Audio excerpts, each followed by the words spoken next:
ஜீவநீரோடை ஊழியங்கள் வழங்கும் இதயத்திற்கு இன்று ஒரு சிந்தனை.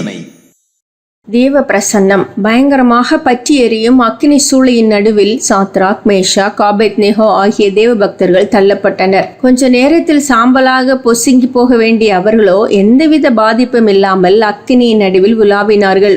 எளிதாக கருகும் தன்மையுள்ள அவர்களின் தலைமயிரும் ஆடைகளும் கூட எந்த பாதிப்பும் அடையவில்லை. அக்கினி அவர்கள் விஷயத்தில் செயலேற்று போக காரணம் என்ன?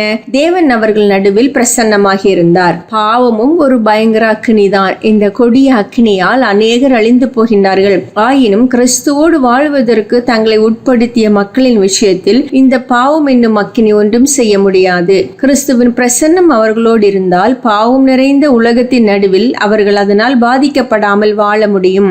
ஆம், கிறிஸ்துவின் பிரசன்னத்தை நம்முடன் காண்பதற்கு மிகுந்த கவனமாயிருக்க வேண்டும். இடைவிடாமல் ஜெபிக்கின்ற, வேதத்தை தியானிக்கின்ற, ஆவிக்குரிய காரியங்களை சிந்திக்கின்ற மனிதனோடு மட்டுமே கிறிஸ்து பிரசன்னமாக இருக்க முடியும். போத்திபாரின் மனைவி காமத்தீயால் எரிந்து இளவயது யோசேப்பை அதற்கு பலியாக்க விரும்பினாள். அந்த சூழ்நிலையில் இளமை அனல்மிக்க ஒரு வாலிபன் தன் உணர்ச்சிகளை அடக்கிக் கொள்ளுவது சாதாரணமான ஒரு விஷயம் அல்ல. ஆயினும் அந்த பாவ சோதனையை யோசேப்பினால் மேற்கொள்ள முடிந்தது. காம நெருப்பினால் பாதிக்கப்படாமல் தன்னை காத்துக்கொள்ள அவனால் முடிந்தது. ஏனென்றால் தேவ ஐக்கிய நிலையில் அவன் சரியான வேகத்துடன் இருந்தான். எனவே தேவ பிரசன்னம் அவனோடிருந்து அவனை காத்தது. பாவத்தின் வேகம் அவனை பாழாக்க இயலவில்லை.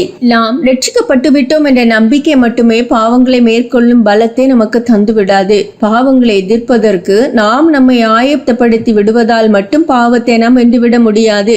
அனுதின வாழ்க்கையில் கர்த்தரோடு நாம் இருப்பதை உணர இயன்றவர்களாக இருக்க வேண்டும். அந்த ஐக்கிய உணர்வின் நிச்சயம்தான் பாவத்தை நமக்கு மிகவும் தூரமாக்க முடியும். ஜபம், வேத தியானம் போன்றவற்றை மத கடமைகளாக எண்ணக்கூடாது. அவைகளை நாம் சரியான விழிப்புணர்வுடன் பின்பற்றினால் தேவ பிரசன்னத்தை நாம் உணர்ந்து பலப்படுவதற்கு அவை நமக்கு உதவி செய்யும். சிந்தனைக்கு: உனக்குள் இறைவனை அறியாத நிலையில் நீ பெற்ற இறையியல் அறிவெல்லாம் உபயோகமற்றவையே. உனக்குள் இறைவனை அறியாத நிலையில் நீ பெற்ற இறையியல் அறிவெல்லாம் உபயோகமற்றவையே.